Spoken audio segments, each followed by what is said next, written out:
So, okay, I will not stand because then the cameras can... Allow me to thank you for being in Pristina altogether, so that you can not only help women to empower them economically, politically, and in every other aspect, but see in Pristina, in Kosovo, how the country is changing day by day, and what a strong community, young women with good education, with a lot of creative ideas, economic power are in this country, and so to help them find the best ways how they can themselves find the best choices for themselves. So in Kosovo, women have historically face significant barriers, not only to economic participation, but including discrimination, limited access to education and training, and cultural norms that restrict their mobility and ability to own property. However, the government and civil society organizations have recognized the importance of women's economic empowerment and have taken steps to address these challenges. Let me take some small examples. For example, we have approved as government in the year 2021 and 2022 scholarships for women. They desire to study in the STEM professions. And a lot of young women have took this opportunity, and in 2 years we will have the first generations where more women than men will come out graduated in STEM professions, and we will see how this will change the face of this country and the face of the different professions and economic fields. In 2015, Kosovo passed a comprehensive gender equality law that aims to eliminate discrimination against women in all areas of life, including economic participation. Everybody sitting here knows that to have a good law does not mean to have a good reality on the ground.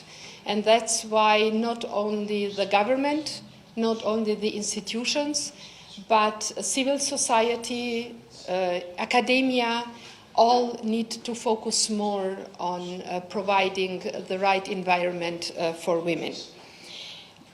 The government has also committed to using gender-sensitive budgeting to ensure that women's economic needs are taken into account in the allocation of public resources.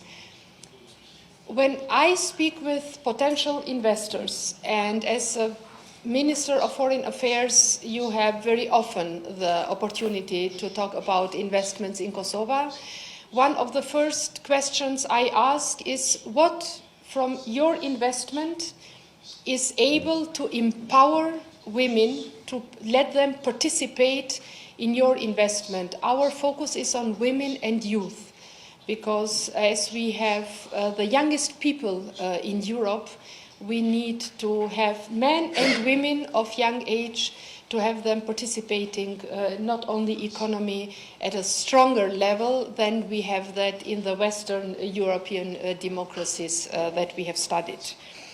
Despite these efforts, there are still significant challenges to women's economic empowerment in Kosovo, including limited access to finance, a lack of affordable childcare, and a persistent gender pay gap.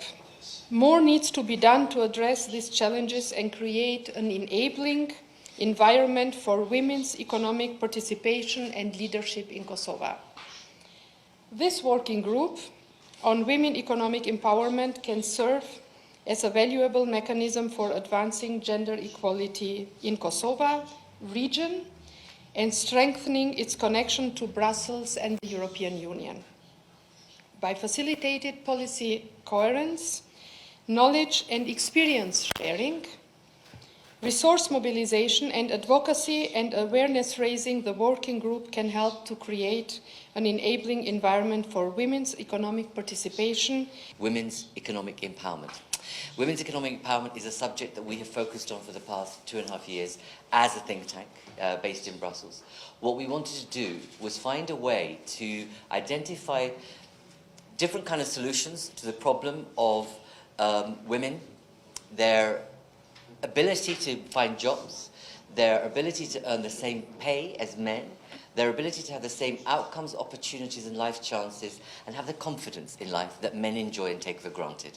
What we wanted to do was work with women in the Balkans, to be able to work with women from all sectors, public, private, civil society, to think about how do you improve the condition, life chances, life circumstances, and outcomes for women and girls across the Balkans. This is a journey which is not actually just limited to the Balkans. The situation of women and girls is the same across the world. But the Balkans, because of the situation, the context, and to a certain extent, countries that are relatively new after the communism, countries that have found it difficult to grapple with the issue of patriarchy and masculinity to a certain extent, an issue of which many girls and women who grow up in rural and urban rural areas find it difficult to find their voice, find their feet, and actually look around them for opportunity and self-esteem. So what we want to do is, today we're going to be focusing on women and girls who grow up in rural areas and in farmlands. This is about how do women claim their rights to land, how do women ensure that they have the right to be known as owners of farms, have the right to earn and be seen as earners, and not to be those who are simply producing goods, but actually producing value across the supply chain in terms of goods and services. Women provide a very essential cornerstone of life in our societies. And I think men need to get a grip, better understanding, and actually try and walk the distance and understand that if we were to deal with this issue, there's not only just an economic benefit, but there's actually a social value and a good purpose benefit. If boys and men were to grow up and think differently about how they treat, deal with, and respond to women and girls, we might end up having a better world at the end of the day. So that's one of the challenges and the issues we're going to be talking about today, all day, and we hope to be able to come up with recommendations which we're going to share with every Prime Minister and President in the Balkans, but also at the European Commission. So on that note, it gives me the greatest pleasure to welcome Deputy Prime Minister. Over to you. Thank you for being here. It's a great gesture of the importance of from Kosovo to spread the knowledge and the experience we have. I would leave it poorest parts of both Pristina, but elsewhere